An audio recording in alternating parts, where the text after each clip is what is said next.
Hey guys, we are on day 253 in our Bible reading plan, and today we're reading in the book of Ezekiel, chapters 43, 44, and 45. In chapter 43, Ezekiel has a vision of the Lord re-entering the temple through the east gate through which he had seen the glory of the Lord departing.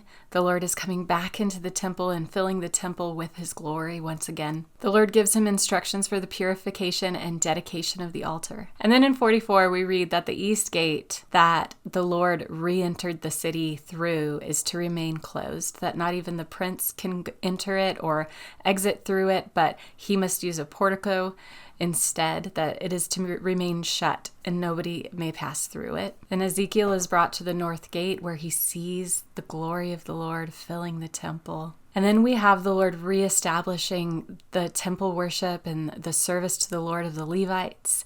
We read that the Levites who served other gods, who worshipped other gods alongside him, are no longer allowed to come into his holy place, that they can serve as gatekeepers of the temple, but they cannot come near to the Lord. That is their lot that they must bear for their actions. And then we read that only those in the line of Zadok who remained faithful to the Lord, only his descendants, he and his descendants are allowed to minister in the Lord's presence. Only they are allowed into the sanctuary to worship the Lord and offer sacrifices to him. And then the Lord sets up all of these guidelines for his descendants to be set apart and holy. In verse 23, it says this: "They are to teach my people the difference between the holy and the common, and show them how to distinguish between the unclean and the clean. They will serve as both judge and priest over the people. They'll have no inheritance and no possession in the land. The Lord is their possession, and he is the one who's going to be providing for them." Then in chapter 5, we're going to read about the allotment of the land for Israel. We're going to read the allotment of the land for the temple, for the city, for the prince himself. And then we're going to read that there's a call to that prince to rule justly over the people. This chapter also contains instructions for special offerings, burnt offerings, sin offerings, grain offerings, and observing the festival of Passover.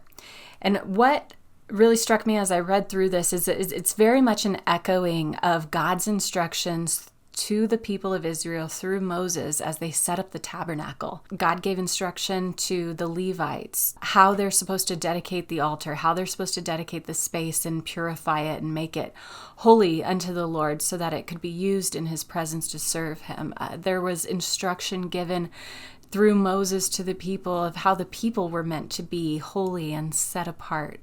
There was instruction given for the allotment of land. And so what we have here is this sense that God is rebuilding his nation, that he is going to renew this covenant with his people. And the thing that really stood out to me as I was reading this was just this theme that we read throughout these 3 chapters, that there is a sense that the Lord is holy and separate and set apart, and he calls his people to be holy and separate and set apart. And here he's going to call a very specific group to be holy and separate and set apart to serve him in his temple. We read in our first chapter today in 43 that even the gate that he goes through, that the Lord re-enters the city through, is to remain closed, that no one else should be going through it, that it is meant to be holy and separate and set apart and considered holy and treated with awe and reverence and respect. In chapter 44, verse 23, we read that the Levites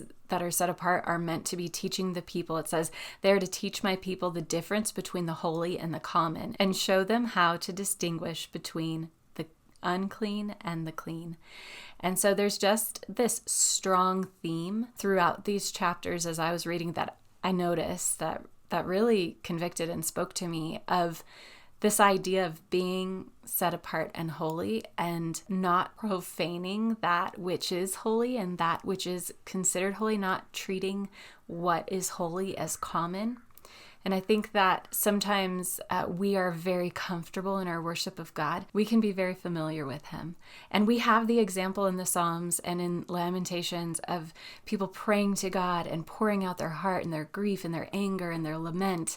And those are all good things. Those are all things we should do. And also, we cannot forget that the God that we are worshiping is holy, that we worship the God of the universe, that he is mighty, that he is powerful, that he is majestic, and that he is deserving of our deepest reverence in the way that we approach him. And so it's just a good check for me about the posture of my heart as I go to the Lord. And a good reminder that there are times that I do need to be really intentional in my prayers of honoring God and who he is and the position in my life that he requires me to put him in. I hope that encourages you. It encourages me. It's just a good reminder to remember that our God is holy and mighty and powerful and so much bigger and greater than we could ever imagine. And he deserves our reverence and awe in our worship. So that's what stood out to me. I'd love to hear what stands out to you, how God is speaking to you through his word today, and what's convicting you today. So drop a comment in the Bible reading app and let's talk some more about this. Have a good day, guys.